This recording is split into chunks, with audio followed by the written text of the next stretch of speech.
দেখবি যে কোনো অসুবিধা হবে না। সারাদিন মনে করেন 100 নাম্বারে যদি কল দিই, তার ভিতরে যদি 10টারও পটাতে পারি, 1000 করে হলেও তো পাগল দিনই 10,000 টাকা ইনকাম। দেখে কি ডামাগের কদিনই তুই তো ভালো সিটারই করতে পারিস। ওরে শালা, সিটারের দেখেছিস কি? সিটারের আমি মাস্টার। আমি তুই আজকের থেকে আমার এখন তো স্যার কবি। কোনো সরকারি চাকরি হলে আমাদের সাথে পারবে দিন 10,000 টাকা কেউ ইনকাম করতে পারে? ওরা টাকা ইনকাম করতে গেলে ওদের পার ঘা মাথায় ফেলে টাকা ইনকাম করে লাগে, আমরা বসেই টাকা ইনকাম করে ফেলাইছি। দেখ এখন ইনকাম করলে কিটা করলাম তো আমি, তোর তো কোনো গুণ হয় না, শুধু নাম্বার পাঠাতে করছে সেটাই পাঠাতে পারিস না। তো নাম্বারগুলো পাতায় তো টাকাগুলো নিচ্ছি মানুষের থেকে। তুই জানি বাদ আরেকটা নাম্বারে যোগাযোগ কর। আচ্ছা দেখছি।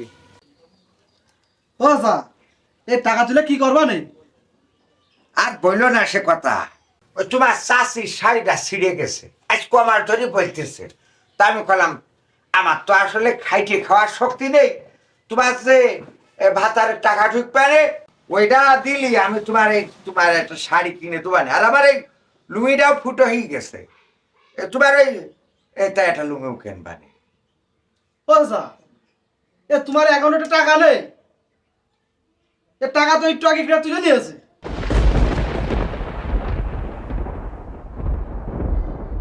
তুমি কি করছাও? আরে প্রতিবারই তো আসি, টাকা তুলে যায়, কোনো অসুবিধা হয় না। টাকা তুলে নিয়েছে মানে কে বল না টাকা আসলো? আরে কিছুক্ষণ আগে টাকা তুলে নিয়েছে, এনে আমি দুবার এর ভিতরে কাছে জিরো জিরো। কি করছাও তুই? আর কি করছাও? টাকা তো তোমার প্রতিবারই ঢোকে। আচ্ছা, আমি আর কি পারবো কেন? আমি দুবার কিন্তু একটাও নেই, একটু আগে তুলে নিয়েছে। আমার সমাজসেবা থেকে ফোন দিয়ে কইলো যে বাবু অ্যাকাউন্টের ঝামেলা হচ্ছে, তা তুমি তাহলে এটা ঠিক করে দিচ্ছি, তুমি টাকা তুলতে পারবা। ওই তো 20টা মারিছাও রে, ওই 20টা মারিছাও। তোমার কাছে কি পিন নাম্বার চাইলো ফোন করে? হ্যাঁ, একটা টিপি নাম্বার কইলো যে টিপি। হ্যাঁ হ্যাঁ, আমি একটা নাম্বার বলেছি। এই তাহলে কাজ হয়ে গেছে চাচা, কাজ হয়েছে। বলছি এইভাবে মনে করো বিকাশ, নগদ, রকেট, তারপর বিভিন্ন ব্যাংক থেকে, সেবা অভিযোক্তা থেকে বিভিন্ন জায়গাতে ফোন করে বলে যে তোমার অ্যাকাউন্টে সমস্যা হয়েছে, শিগগির কোড কান বলো, পিন নাম্বার কান বলো। ওই তুমি যাই বলে দিছাও, তোমার এই অ্যাকাউন্টে যত টাকা ছিল সব টাকা তারা নিয়ে গেছে। ও আল্লাহ, টাকা সত্যি সত্যি নেই, 1 টাকাও নেই। ও আল্লাহ, তো চাচির শাড়ি কিনতে চাইলাম রে। চাচা, এখন তো কান্নাকাটি করে লাভ নেই।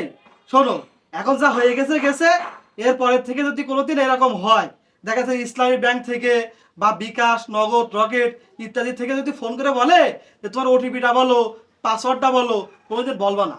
এইসব তারা কোনোদিন জিজ্ঞেস করে না। আমার এই সকালে আমার তুই সকালকে দাঁড়িয়েছি কিছু তোর নেই রে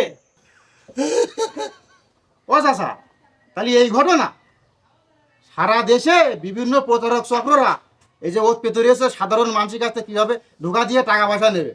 আর কেন টিভিতে দেখা এসো, তুমি জানো না এই যে কারোর সাথে ওটিপি বলা যাবে না।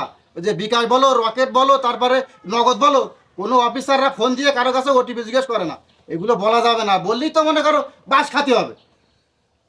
আর তা নাই গেল, তোমার না 2 হাত পা আছে, তুমি খেটে ঘুমে খাতে পারবা, 2 টাকা ইনকাম করতে পারবা। কিন্তু ওই যে যারা ওই বিধবা, হ্যাঁ প্রতিবন্ধী, ওদের টাকাও তো এইভাবে মেরে খায়।